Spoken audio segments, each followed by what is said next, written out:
네,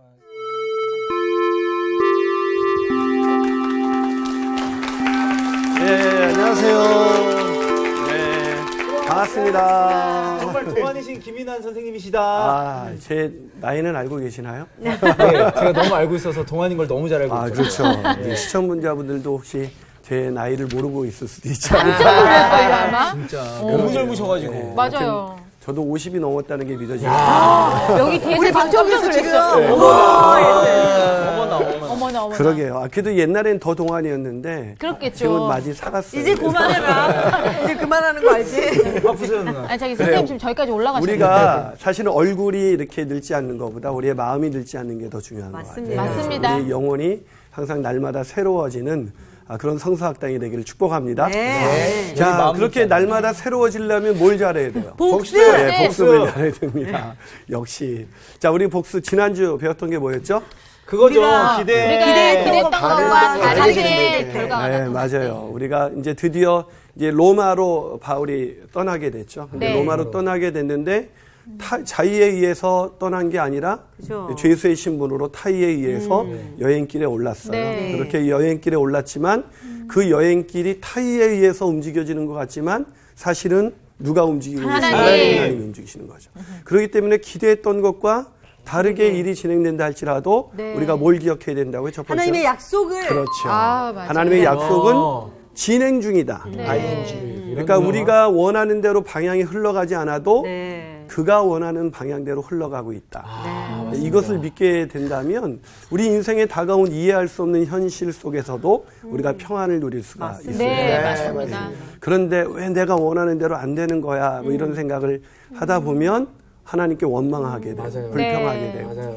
그렇게 되죠. 그런데 하나님이 약속하신 것을 신실하게 지금도 이루시는 중이다. 네. 라는 것을 믿는다면 우리 마음 가운데 말할 수 없는 평강이 있을 거예요. 네. 자, 또 두 번째로 우리가 기억해야 될 게 있다 그랬죠. 그럼에도 불구하고 하나님의 약속을 하나님이 그 약속을 지킨다는 거를 믿고 있어야 돼요. 예. 그건 뭐 좀 약간 횡설수설하는 것 같아요. 괜찮으세요? 다시 얘기해봐. 뭐 드신 거예요? 잠깐만 음식이 있어봐요. 전에? 그 하나님의 도우심이 지속된다는 걸 잊지 그렇지. 말아야 돼요. 그렇지. 하나님이 약속을 진행하실 뿐만 아니라 하나님의 돕는 손길이 있다는 거죠. 네. 그 돕는 손길이 얼마나 많았는지 네. 우리가 그 친구들을 통해서 맞아요. 함께 있었던 드로피모나 함께 했던 사람들이 사실은 다 하나님의 도우심이었던 거죠. 맞습니다. 그때 율리오가 또 마음을 너그럽게 해가지고 네. 가서 친구들도 만나고 그렇게 하고 이런 일들이 하나님의 도우심이다. 근데 우리는 하나님이 도우시는 손길이 때론 너무나 당연하게 받아들이다 보니까 맞아요. 하나님의 도우심이라고 생각이 안 되는 당연한 게 거예요. 문제야. 예. 그런데 하나님이 도우신다는 것을 하나님의 눈으로 바라보면 내 인생 속에서 기대했던 것과 일이 다르게 진행될 때도 하나님이 그때마다 나를 돕고 계시는 손길들이 있다는 헬프엔즈. 예. 그걸 알게 되기를 축복합니다. 네. 자, 마지막으로 세 번째가 있었죠. 뭐였죠? 성호야. 하나님의 그 주권을 철저하게 인정해야죠. 야, 성우 이제- 이렇게 성장했어요? 이제 성호 학생이 이렇게 성장한 거 보니까 산을 제가 떠날 때가 된 것 같아요. 아니되옵니다. 그래요. 우리가 사실은 제일 인정하기 어려운 게 하나님의 주권이에요. 맞아요. 그거를 욥이 이렇게 욥기의 주제는 우리가 고난이라고 생각하잖아요. 네. 사실 욥기의 주제는 하나님의 주권이에요. 어머. 그래서 욥이 고백하죠. 주신 것도 하나님이시요, 가져가신 것도 하나님이시다. 그 고백이 욥기의 주제예요. 근데 욥기가 그렇게 경건한 사람이 이유 없는 고난 속에서 그런 아름다운 고백을 하죠. 그런데 그 고백을 해놓고 생각해보니까 너무나 힘든 거예요. 그래서 너무나 힘든데 친구들이 찾아와서 오히려 속을 긁죠. 그러면서 욥의 안에 깊숙한 곳에서 인정할 수 없었던, 그래도 하나님 내가 왜 내가 이런 고난을 왜 당해야만 합니까? 라는 질문을 막 쏟아내기 시작하죠. 그래서 욥기 그 앞부분에서 주신 것도 하나님이시고 가져가신 것도 하나님이라고 고백했던 욥의 고백과 이제 그 욥기가 다 끝나가고 그런 내 안에 이해할 수 없는 그 모든 질문이 다 해결되고 난 다음에 바로 하나님의 주권을 인정하는 그 욥기의 태도는 엄청난 차이가 있죠. 우리가 그냥 입으로 하나님의 주권을 인정하십니까? 그러면 다 아멘 할 거예요. 그렇죠. 그런데 막상 내 안에 어려운 일이 생기면 하나님 왜 이러세요? 그 말이 나온다는 것은 머리로는 인정하는데 마음으로는 아직 진짜 인정을 하지 못한다는 것이죠. 근데 사실은 간사하다는 개념보다는 우리가 인생의 고난을 통해서만이 그 깊이를 알게 돼 있어요. 네. 그래서 오늘 주제는 네. 이제 기대했던 것과 일이 다르게 진행되는 정도가 아니라 네. 오늘 본문의 주제는 어느 주제냐면 27장 12절에서 26절을 가지고 네. 인생은 갑자기 광풍이 분다. 와, 광풍. 야, 그냥 나는- 바람도 아니고 예. 광풍이야. 자, 인생은 광풍. 갑자기 광풍이 분다라는 네. 주제로 강의를 시작하겠습니다.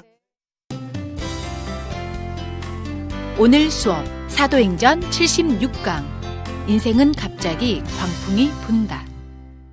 자, 사도행전 27장 12절부터 26절까지인데요. 우리 성호 학생부터 4구절씩 읽으시면 될 것 같아요. 네. 그 항구가 겨울을 지내기에 불편하므로 거기서 떠나 아모쪼록 베닉스에 가서 겨울을 지내자 하는 자가 더 많으니 베닉스는 그레데 항구라. 한쪽은 서남을 한쪽은 서북을 향하였더라.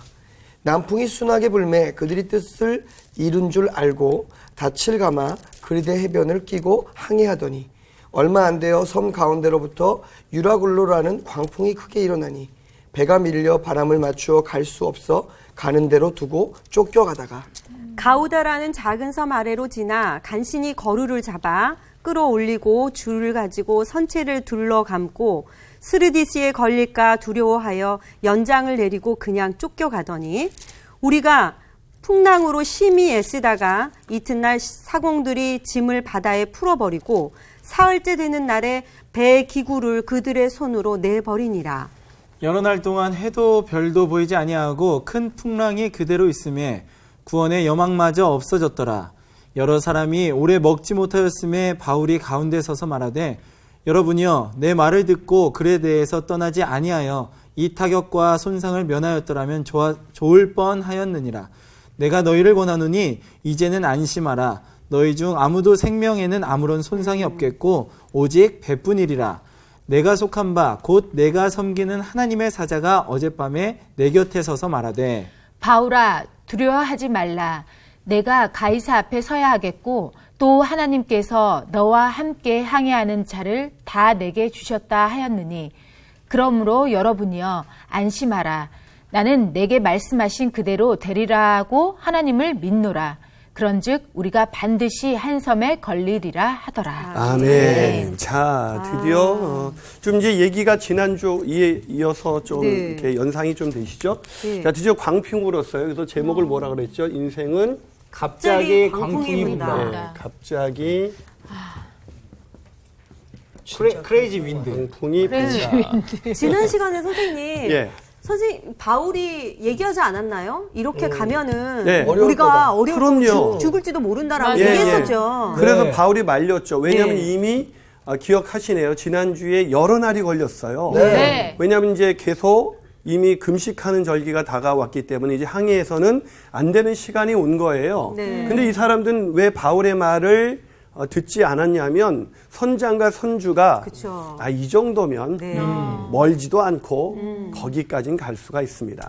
라고 한 거죠. 그리고 오늘도 본문에서 떠나게 된 그 계기가 보면 미항이라는 데가 네. 겨우에서 간신히 갔던 미항이라는 데가 너무나 좁았어요. 네. 겨울을 지내기가. 그러니까 좁게 지내는 게 좋겠어요. 그 옆에 베닉스라고 꽤 네. 괜찮은 겨울을 지내면 넉넉한 곳이 있었어요. 네. 그래서 베니스로 가죠. 그래, 그래서 베닉스로 간 네. 거예요. 근데 그 길이 광풍이 부는 길일지 어떻게 알았어요? 네. 그래서 갑자기 분다. 그러니까 선장과 선주가 네. 미항을 떠나서 베닉스로 간다고 생각할 때는 거기까지는 문제가 없다. 여러분 선장은 배에 대한 전문가예요. 네. 자, 이들이 타고 가는 그 알렉산드리아 배는 애굽에서 로마까지 곡물을 실어 나르기 때문에 한두 번 다닌 길이 아니에요. 그러니까 이 정도 날씨에 괜찮다라고 자기의 전문적인 지식을 가지고 판단을 내린 거죠. 근데 우리의 전문적인 지식이 소용없을 때가 있어요. 그게 뭐예요? 광풍이 불 때예요. 인생은 우리가 생각했던 것과 내가 가졌던 경험, 내가 가졌던 지식, 이 모든 것이 아무런 의미가 없어지게 만드는 사건이 일어나는데 그게 바로 광풍이에요. 네. 그래서 이 광풍이 불어오기 때문에 다 힘들어 하는데 문제는 이 광풍이 불 때 우리가 어떻게 해야 될지를 잘 모른다는 거예요. 네. 그렇기 때문에 이 광풍이 분다. 오늘의 주제는 우리에게 굉장히 유익한 주제가 될 수 있어요. 맞아요. 자, 오늘 본문이 다시 들어가 보면 네. 드디어 로마로 향했는데 광풍이 불었어요. 이때 바울의 말을 듣지 않았기 때문에 그랬어요. 네. 네. 그러니까 우리가 바울이었으면 어떻게 반응했을까요? 정말 거 보라고 내가 그렇죠. 얘기했을 때 왜 안 들었냐고. 사람 맞아요. 말을 안 맞아. 믿어요. 싫다하고. 왜 맞아 싫다. 어. 내가 뭐라 그랬냐고. 네. 우리도 맨날 애들한테 그러잖아요. 엄마가 뭐라 그랬냐고. 그렇지. 공부 일찍 열심히 하라 그러지 않았냐고. 예. 많이 듣던 아주 그 얘기가 많이 들려요. 듣던 소리예요. 예. 근데 여러분 광풍을 만났을 때 그런 얘기가 도움이 돼요? 안 되죠. 맞아요. 더 짜증날 것 더 같아요. 혼란스럽지.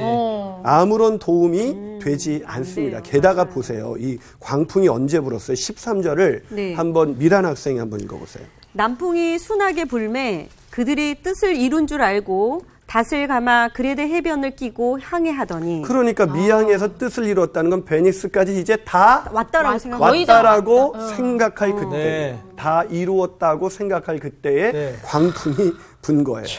그래서 14절에 보니까 얼마 안 돼요. 섬 가운데서부터 유라굴로라는 광풍. 이 광풍의 이름이 뭐예요? 유라굴로라. 광풍 이름 한번 특이하네요. 유라굴로. 유라굴로. 뭔가 좀 예. 안 좋아. 뭐가 있어? 예. 뭔 뜻이 있어요? 예, 유라굴로라는 것은 사실은 어떤 뜻이냐면, 그러니까 유로스라는 단어와 아퀼로라는 단어가 합성화된 것인데, 유로스라는 것은 동풍이라는 뜻이고, 아퀼로라는 것은 북동풍이에요. 그래서 북동쪽에서 불어오는 광풍이라는 의미예요. 세다. 예, 그러니까 그냥 우리도 뭐 태풍 저쪽에서 허리케인 이렇게 네. 부르듯이 네. 그 당시 사람들이 이렇게 불어오는 광풍을 그냥 유라굴로 그렇게 부른 거예요. 자, 이 광풍이 언제 불었다고 아까 13절에 보니까 모든 일이 다 온 줄 알고. 이루어졌다고 생각했을 때. 네. 그렇기 때문에 우리 인생 속에서 광풍은 언제 불어오냐면요. 내가 진짜 힘들 때 불어오는 게 아니라 이제 됐어. 그러니까 어떻게 방심하고 보면은 있을 진짜 아무것도 안 하고 그냥 다 풀어져 있는 상태이잖아요. 그렇죠. 이미 된 줄 알고. 예, 예. 이미 다 됐다고 생각할 때 네. 광풍이 불어온 것이죠. 그래서 오늘 본문에서 광풍이 이게 불었을 때 이제 다 갔을 때 선장과 선주는 거봐 바울에게 내 말대로 하길 잘했지 딱 하고 있을 때 갑자기 광풍이 그러게요. 불어서 네. 내가 바울 같았으면 제가 바울 같았으면 뭐라 그랬어요 내가 내 말 잘 들어라고 하지 않았습니까 이렇게 할 것 같은데 바울은 그렇게 대체하지 않았어요. 자, 그래서 우리가 이 광풍이 분 이 유라굴로 광풍을 만난 이 바울의 배의 사건을 통해서 우리가 광풍을 만났을 때 어떻게 해야 하는지를 배울 수가 있어요. 네. 자, 첫 번째 어떻게 해야 됩니까? 자, 오늘 본문을 딱 보면서 바울은 어떻게 대처한 것 같아요? 자, 광풍이 얼마나 불었는지 15절 보세요. 배가 밀려 바람을 맞추어 가는 대로 쫓겨가다가. 세상에요. 여러분 이게 인생 아니에요? 네. 쫓겨가는 인생. 요즘 전세난에 쫓겨가요. 월세난에 쫓겨가요. 취업난에 쫓겨가고 있어요. 내가 살고자 하는 대로 내가 배의 인생의 방향을 내가 원하는 대로 방향을 잡아도 내 의지와 상관없이 쫓겨가는 것이죠. 네. 그런데도 사람들은 인정하지 않아요. 나는 그렇게 쫓겨갈 수밖에 없는 연약한 인생이라는 걸 좀 인정하지 않습니다. 그럼 광풍이 불 때 우리가 제일 먼저 인정해야 되는 거는 어떤 걸 인정해야 되냐면 인간의 연약함입니다. 인간의. 그렇죠. 우리 마음대로 안 되지. 맞아. 내가 할 수 없다는 거. 그렇죠. 어떤 사람이 광풍 만났을 때 위험한지 아세요? 이 연약함을 인정하지 않는 못해요. 사람. 나는 이런 사람 아니야. 예, 예. 막 여러분 그래서 이러면서. 연약함을 인정하지 않는 사람은 광풍을 만나면요 자살을 선택할 가능성이 있어요. 자존심 왜요? 때문에 그게 그렇죠. 굴복하는 게 내가 수 있겠다. 어떻게 그럴 수 있겠다. 이럴 수가 있어. 그래서 여러분 맞아. 우리가 보통 애들이 안타깝게도 이렇게 그 고등학생들이 자살하는 거 보면 네. 몇 등 하는 애들이 자살해요. 그러니까. 1, 2등. 1, 2등 하던 애가 3등으로 떨어졌다고. 난 한 번도 그런 생각 해본 적이 없어. 그러니까 편안했지 뭐. 그럼. 맞아요. 계속 그 자리거든, 여러분 뒤쪽에. 꼴등하는 애들은 늘 광풍이 불었어요. 지금 저한테 하시는 말씀이 그러니까 광풍이 늘 불던 애들은 네. 자기의 연약함을 알아요. 아, 그럼요. 그걸 자연스럽게 받아들이는데 저희 모두 다 공감하고 있어요. 아, 예. 그치. 오히려 뒤에서 잠잠했지, 우리는. 그러니까 성경에 우리 부르심을 보라 문벌 좋은 자가 많지 않고 그 말씀이 참 사실은 저도 그렇거든요. 그러니까 인간의 연약함을 인정한다는 게 쉬운 일 같지만 쉽지 않습니다. 여러분 요즘 그 자기계발서의 모든 포인트가 뭐예요? 네가 주인 되어서 살아라. 네 뜻대로 살아라. 그러면 성공한다. 아니요 광풍이 불면 내 뜻대로 살 수 없을 때가 오는 거예요. 네. 여러분이 아는 시인지 모르겠는데 그 영국의 유명한 시인 중에 W. 헨리라는 사람이 있어요. 이 사람이 10대였을 때 다리를 절단했던 그런 엄청난 고난을 당했어요. 근데 그 핸디캡을 이기고 이 사람이 유명한 시인이 된 거예요.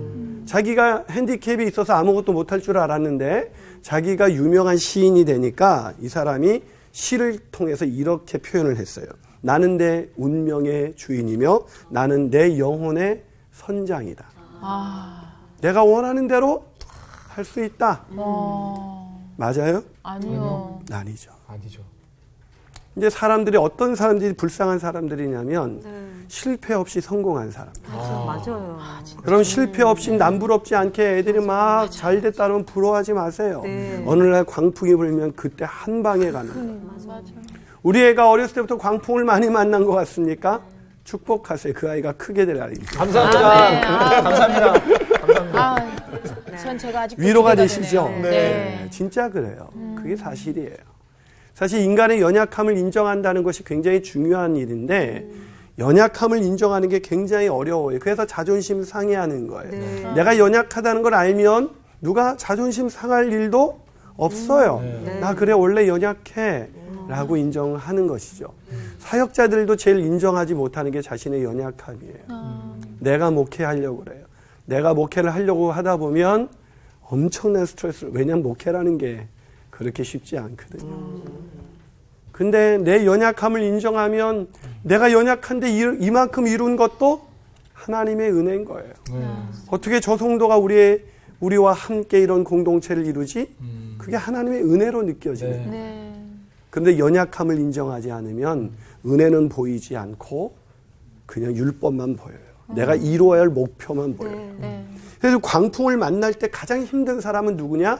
인간의 연약함을 인정하지 않는 사람이라는 거예요. 자, 그런데 오늘 본문에 이 사람들도 그 선장과 선주도 또 동의했던 모든 사람들도 야, 미양에서 베니스까지는 그걸 못하겠어?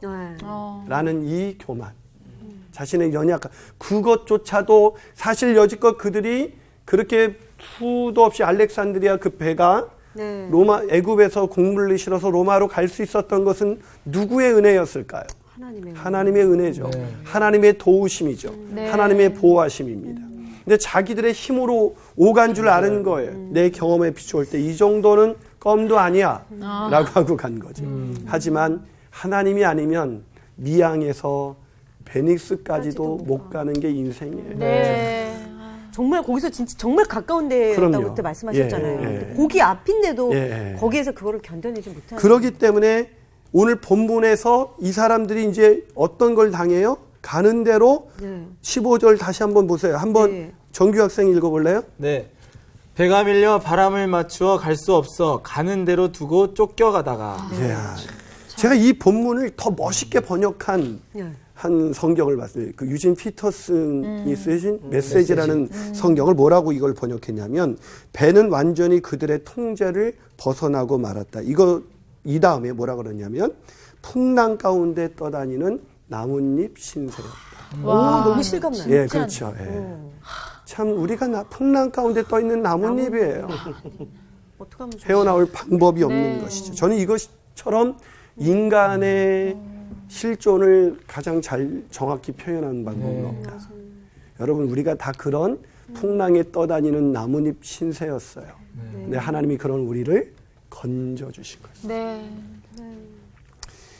여러분 내가 할 수 있는 것이 아무것도 없구나라는 것을 정말 절절하게 느끼는 사람이 가장 복된 사람인 것을 믿으시길 축복합니다. 마태복음 5장에서 심령이 가난한 자, 내가 아무것도 할 수 없구나, 나는 내 영혼이 파산 선고를 당했구나 라는 걸 느끼는 자는 복이 있나니 천국이 저희 것이다. 그 사람에게 하나님의 나라가 임하는 거예요. 하나님의 통치가 임하는 거예요. 네. 네. 그러나 내 뜻대로 막 잘 나가기만 하는 사람. 겉은 걱정 하나도 없는데 불안해요. 말할 수 없는 정신적 스트레스, 공황장애, 우울증, 많은 두려움 속에서 살아가고 있는 것이죠. 그러기에 광풍을 만날 때 뭘 기억해야 된다고요? 인간의 연약함을 인정할 줄 알아야 돼요. 네. 자, 광풍을 만날 때 두 번째로 뭘 또 우리가 배워야 될까요? 뭘 알아야 될까요? 뭘까요? 자, 오늘 본문을 잘 읽어보시면 네. 자, 이 사람들이 이제 광풍을 만나서 연약함을 인정해야 되는데 지금 어떻게 움직이죠? 자, 16절부터 네. 드디어 이제 움직임이 있어요. 16절에서 17절까지 한번 윤정 학생 읽어보세요. 네. 가우다라는 작은 섬 아래로 지나 간신히 거루를 잡아 끌어올리고 줄을 가지고 선체를 둘러감고 스르디스에 걸릴까 두려워하여 연장을 내리고 그냥 쫓겨가더니. 자, 보세요. 이들이 노력을 했어요, 안 했어요? 했어요. 했죠.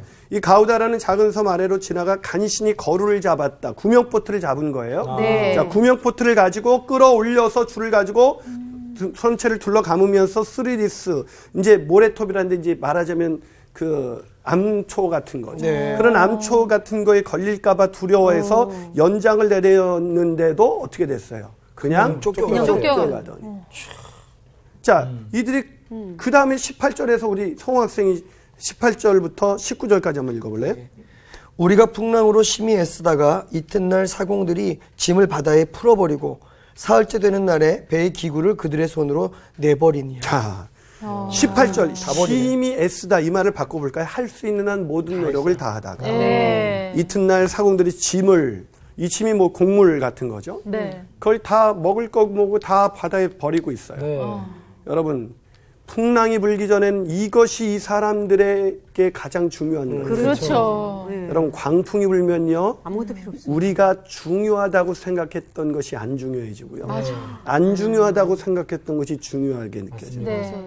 여러분, 우리가 타이타닉 그 영화 네. 보셨죠? 네. 이 실제 사건이잖아요. 네, 네. 이 존 맥스웰의 유명한 책 리더십의 법칙 보면 그 1912년 4월 14일 밤 이 거대한 여객선 타이타닉호가 침몰할 때 어떤 그 귀부인이 그 객실에 구명포트 자리를 겨우 하나 잡을 수가 있었는데 얼마나 행운이에요. 다 탈 수가 없었잖아요. 그런데 3분만 객실에 좀 갔다 오기를 요청을 한 거예요. 겨우 허락을 받아서 갔다 왔는데 객실에 가서 이 사람이, 이 귀부인이 뭘 가져오기 위해서 객실로 갔을까요? 귀중품. 그렇죠. 우리가 볼 때는 귀중품 같은 거가 필요할 거예요. 그거 얼마나 아까워요. 네. 근데 이 귀부인이 가서 가져온 것은 오렌지 3개였어요. 왜요? 그거 먹으려고요? 그렇죠. 이제 구명보트에 탔다 할지라도 며칠을 버텨야 될지 모르잖아요. 그때 가장 필요한 게 뭐예요? 수분이에요. 수분을 채우기 위해서 거기 갔다 온 거죠. 자, 풍랑이 불기 전에 오렌지 3개와 보석이 있었어요. 보석이죠. 예. 아, 너무 빨리 얘기하면. 보석이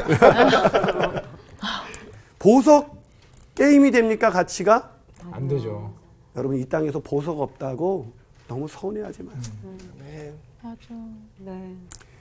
우리가 하나님 앞에 가는 날 그것 때문에 아쉬워할 사람 아무도 없어요. 네. 이 우선순위가 광풍이 불면은 바뀌게 되는 거예요. 네. 그렇기 때문에 광풍이 불 때 가장 중요한 것은 뭐냐면 삶의 우선순위. 우선순위를 정해야 돼. 삶의 우선순위를 재정립해야 돼요. 재정립해야 되는. 이 삶의 우선순위가요. 자신의 연약함을 모르고 광풍이 불기 전에 그래서 자신의 연약함을 모르고 자신이 주인 돼서 사는 사람의 우선순위는 뭐예요? 돈, 명예, 맞아. 지위.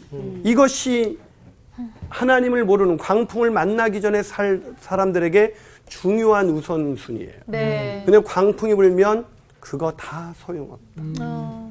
라는 것을 알게 되죠. 네. 네. 그래서 광풍은 축복이에요. 광풍을 제가 인생의 끈 다 끝날 때 만났다. 죽기 전에 제가 알게 됐어요. 내가 잘못 살아왔고. 너무 슬프죠. 그렇죠. 맞아요. 근데 광풍을 내가 젊어서 만났어요. 아, 그때 이게 중요한 게 아니었구나. 맞아요. 그 어떤 인생이 더 가치 있는 인생이에요. 후자. 젊어서 광풍을 만난 인생이 네. 축복인 거예요. 네. 근데 세상에선 그렇게 얘기하지 않잖아요. 네. 그렇죠.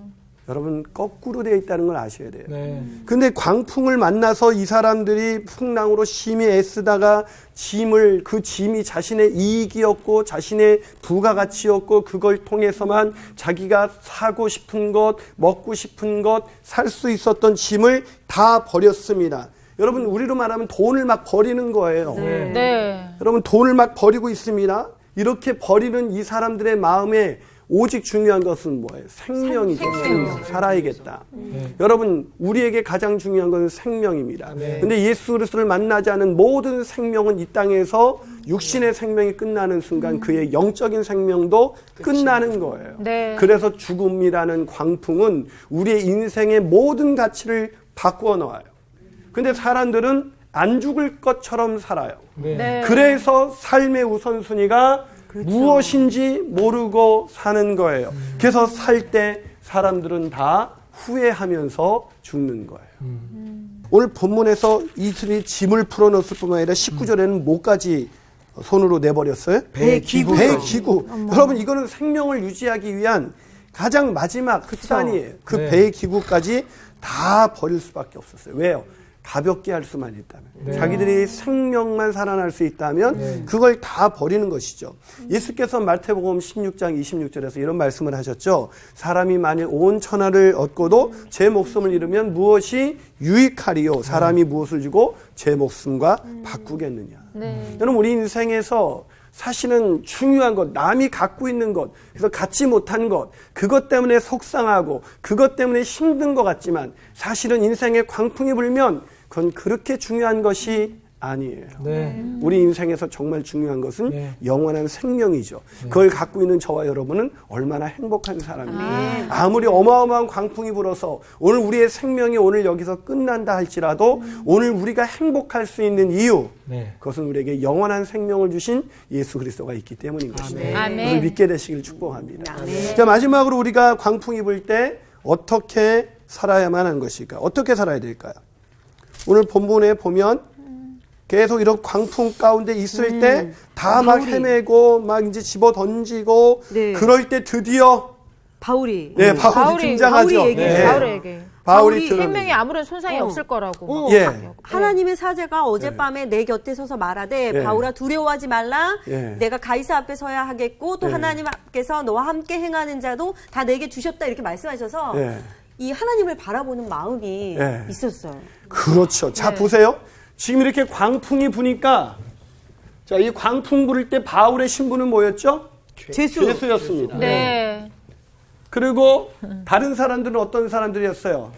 자유인이었어요. 네. 그렇죠. 세상의 목적으로 해서 편안하게 살아가는 어떤 바울이 부러워할 만한 그런 일상 속에 살아가는 사람, 네. 또 바울 율리오 같은 나름대로의 그런 세상에서 어느 정도의 권력을 가지고 있는 사람, 이런 사람들이었어요. 근데 이 사람들은 광풍이 부니까 자기가 가진 게 아무런 의미가 없어. 네. 근데 죄수인 바울, 세상에 그러게요. 가장 불쌍한 역전됐어요. 역전의 하나님. 와. 이 사람이 가장 중요한 사람이 되어요. 여러분 우리가 이 땅에서 가난하면 좀 어때요? 이 땅에서 좀 무시 좀 당하고 살면 어때요? 우리가 그 나라에서 말할 수 없는 영광 가운데 바뀌어진 것을 우리가 알고 믿기 때문에 괜찮은 거예요. 그 신분의 역전 현상이 일어나는 때가 저는 하나님의 나라라고 생각해요. 네. 네. 그 대표적인 예가 부자와 거지 나사로의 이야기예요. 네.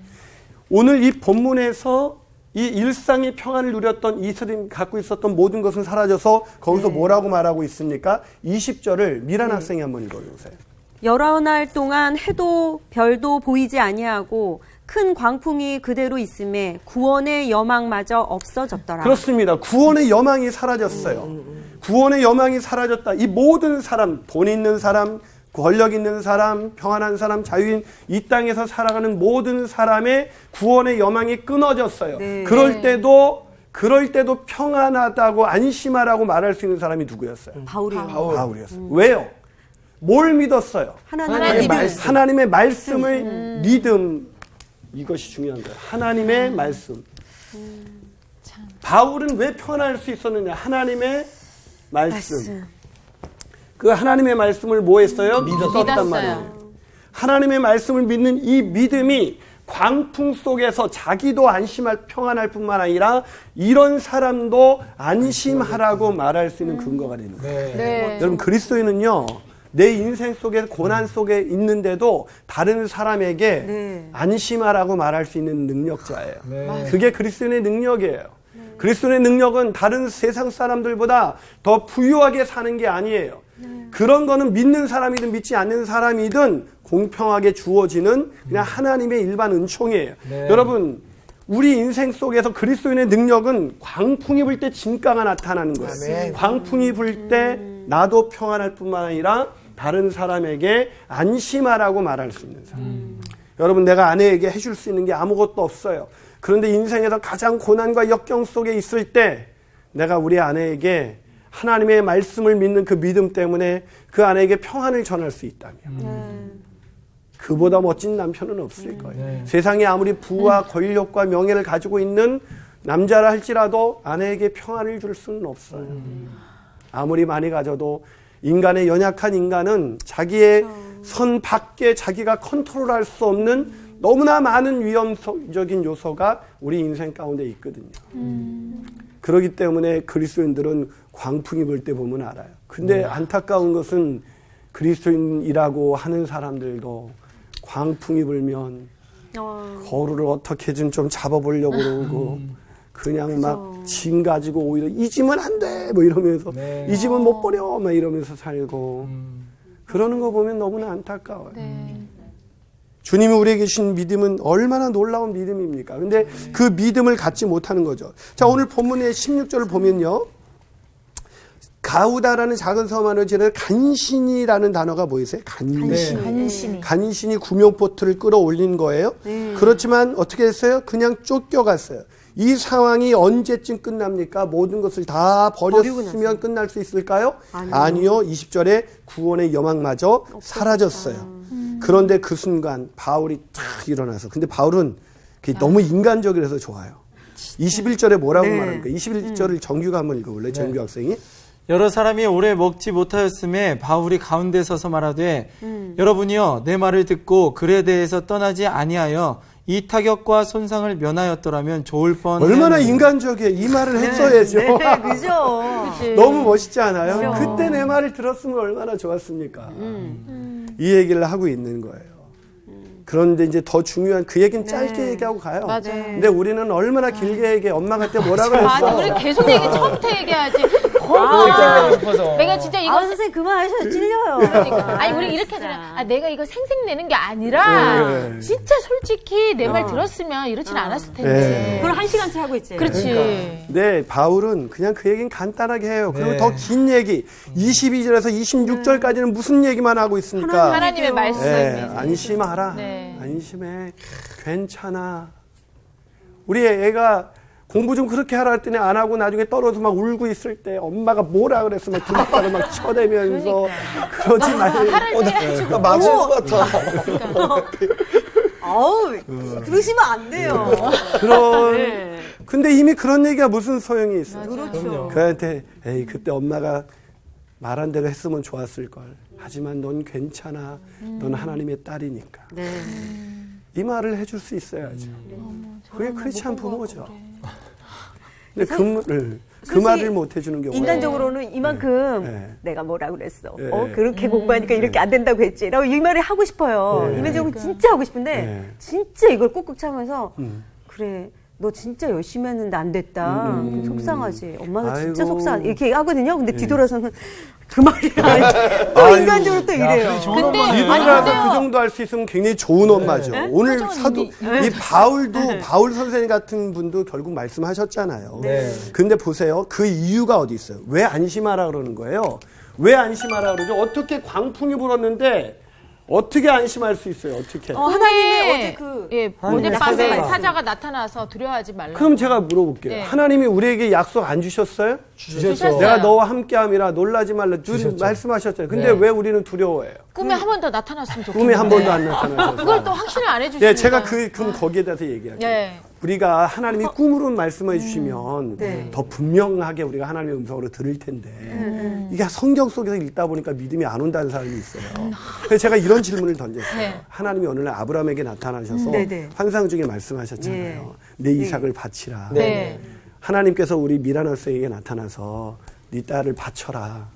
환상 중에 말씀하셨어요. 그럼 환상 중에 말씀하셨으니까 분명히 아멘 할 수 있어요? 글로 써주셔야죠. 글로 써주셔야죠. 그럼 예, 글로 써주시면 더 딸을 확실하겠다. 재단에 드릴 마음이 있어요? 글로도 한번 써주시고 한번 보여주시고. 자, 기회다가 제가 갑자기 이런 되고. 말씀을 드렸어요.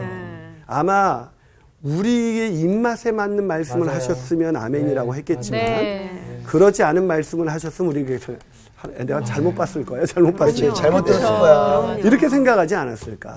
네. 성경에 명확하게 글로 써주셨잖아요. 쓰고 또 이렇게 66권이나 써주셨잖아요. 이게 더 큰 은혜예요. 네. 여러분 오늘 이 바울에게 하나님의 사자가 23절에 어젯밤에 내 곁에 서서 말씀한 이 말씀을 저 같으면요 구원의 여망이 사라진 상태예요. 모든 전문가가 볼 때도 회생 불가능이에요. 그쵸. 이 정도 되면 어저께 주의 사자가 하나님의 사자가 말씀해 주신 건 도대체 뭐야? 저 같으면 그렇죠. 이거를 믿기보다는 원망. 어저께 뭐야? 왜 내가 잘못 들었네? 어떻게 그렇게 말씀하시고 그럴 수가 있어? 그쵸. 그러면서 나도 같이 절망했을 것 같아요. 맞아요. 맞아. 또. 바울의 위대함이 여기 있는 거예요. 끝까지. 그런 상황 속에서 그 말씀하셨기 때문에 액면 그대로 받아들이는 거예요. 이게 능력이에요. 이게 쉬운 것 같지만 이게 어려워요. 그런데 24절에서 다시 그 하나님이 말씀하신 거를 정확하게 내뱉는 것을 보면서 이 말을 얼마나 되뇌었을까. 그러면서 왜냐하면 이미 바울이 가면 안 된다는 길을 가고 있어요. 네. 그렇기 때문에 바울은 이미 예감했을 거예요. 근데 그런 상황에서 기대했던 것과 일이 다르게 진행될 때 하나님이 들려주신 그 말씀을 얼마나 암송하고 또 암송하고 그렇죠. 또 암송했을까. 네. 우리의 인생에 모든 것이 다 내가 원하는 대로 되지 않고 뭐 구원의 여망이 사라질 때 아무것도 염려하지 말고 오직 모든 일에 기도와 간구로 너희 구할 것을 감사함으로 하나님께 아뢰라. 그리하면 모든 지각에 뛰어난 하나님의 평강이 너희 마음과 생각을 지키시리라. 이 말씀을 외우고 암송하고 또 암송하면서 주님 나에게 믿음을 주십시오. 이 말씀이 믿어지는 역사가 일어나게 해주십시오. 그냥 머리에서 남는 말씀이 아니라 마음으로 믿어지게 해주십시오. 바울은 그런 거예요. 그러면서 그랬기 때문에 사람들 앞에서 26절 맞아요. 그런즉 우리가 반드시 보이세요? 네. 반드시. 반드시 네. 확신이 보이십니까? 네. 반드시 한 섬에 걸리리라. 여러분과 제가 인생의 광풍을 만날 때 우리 시청자분들이 광풍을 만날 때 반드시 반드시. 반드시 한 섬에 걸리게 될 줄로 믿습니다. 아멘. 하나님의 구원의 역사가 일어날 줄로 믿습니다. 여러분 에브라임 링컨 아시죠? 네. 링컨 대통령이 무지개 원리라는 책에서 제가 읽은 얘기인데 이분이 인생 속에 엄청난 광풍이 많았죠. 근데 그 광풍을 어떻게 이겨냈는가? 이분은 성경을 읽고 또 읽고 또 읽었던 분이에요. 근데 이분이 읽었던 성경에 이렇게 보면 지금도 워싱턴에 가면 링컨의 성경이 보관되어 있어요. 근데 이 링컨 대통령의 성경이 보관되어 있는데 이게 이제 많이 펼친 자국은 좀 더 때가 묻잖아요. 그리고 그런데 한 곳이 손자국 깊이 패일 정도로 그렇게 자국이 남아있는 부분이 있었습니다. 그 부분이 어디였냐면 시편 34편 4절이었어요. 내가 여호와께 간구하매 내게 응답하시고 모든 두려움에서 나를 건지셨도다. 이 말씀을 언제 링컨이 읽었을까요? 모든 두려움에서 나를 건지셨도다. 두려울 때가 아니었겠습니까? 네. 네. 너무나 두려울 때, 네. 너무나 낙심될 때, 그때마다 이 말씀을 읽고 또 읽으면서 네. 하나님의 약속 신뢰하면서 네. 하나님의 말씀을 믿으면서 그 시간을 버텨나가는 것입니다. 네. 여러분 광풍이 분다고 우리가 쉽게 이겨나갈 수 있는 거 아니에요. 그때 하나님의 말씀이 믿어지는 역사가 저와 여러분 가운데 있게 되기를 주님의 이름으로 축복합니다. 네, 오늘 강의 여기까지입니다. 감사합니다. 야, 진짜. 아, 내가 오랜만에 또 김난 선생님 수업 들어와가지고 내가 정말 큰 은혜를 받네. 어떤 은혜 받았어요? 아니 제가 사실 저번 주에 진짜 너무 막 내 삶이 너무 바쁘고 뭔가 그래가지고 진짜 저 세계를 다 느꼈어요. 그러면 내가 진짜 할 수 있는 게 없구나. 그러면서 내가 우선순위를 매겨야겠다. 근데 결국에는 네. 내가 형들한테 막 물어봤었거든요. 내 어려움에 대해서. 네. 근데 하나님이 저한테 그런 마음 주시는 거예요. 왜 나한테는 안 오냐. 그래서 이제 하는데 또 하나님이 말씀을 저한테. 오늘 완전히 그냥 복사인데요? 네, 진짜로. 복사네. 네, 깜짝 한 번 더 놀랐어요. 확신을 주셨네. 그러니까 우리가 어려울 때 내 눈앞에 있는 사람 먼저 찾아갈 때가 있더라고요. 그러니까요. 그렇다니까요. 아니 정말 잔잔할 때는 이것도 하고 이렇게 해서 내 삶에 이렇게 정비가 딱 됐다가 한번 확 붙이면 그냥 무너져 버리는 게 우리야. 제가 그걸 느꼈어요. 와. 나는 매일 광풍 속에 있는 것 같아. 본인 때문에? 아니 뭐 산도 그렇고 온이도 애기도 그렇고 근데 정말로 저 마음이 하나님의 말씀을 오늘 붙들고 가는 거 이것을 놓치지 말아야겠다는 생각이 들어요. 자 아무리 광풍이 불어도 우리가 오직 하나님의 말씀으로 살아갑시다. 그럽시다. 자 이겨냅시다. 믿음만을 굳게 섭시다. 방금 뭔가 합이 좋았어. 그럽시다. 합이 좋았어요. 좋아 여기. 믿음으로 굳게. 이번 주 퀴즈입니다. 느헤미야에 대해 거짓 소문을 퍼뜨리고 그를 죽이려고 했던 사람들은 누구인가요? 1번 산발랏과 도비야, 2번 브살렐과 오홀리압, 3번 아나니아와 삽비다. 정답을 아시는 분은 CBS 성사학당 홈페이지에 정답을 올려주시거나 우편으로 보내주시면 됩니다. 보내실 곳은 서울특별시 양천구 목동서로 159의 1 CBS 성사학당 담당자 앞입니다. 연락처를 꼭 남겨주세요. 선정되신 분들에게는 대한성서공회에서 성경, 송태근 선생님의 캐도남마 다니엘서, 김기석 선생님의 광야에서 길을 묻다, 말씀의 빗속을 걷는다, 신우인 선생님의 땅과 하늘의 갈림길에서, 김인환 선생님의 처음 만나는 예수님, 성경 통독을 위한 최고의 자습서 성경 2.0 가운데 하나를 드립니다.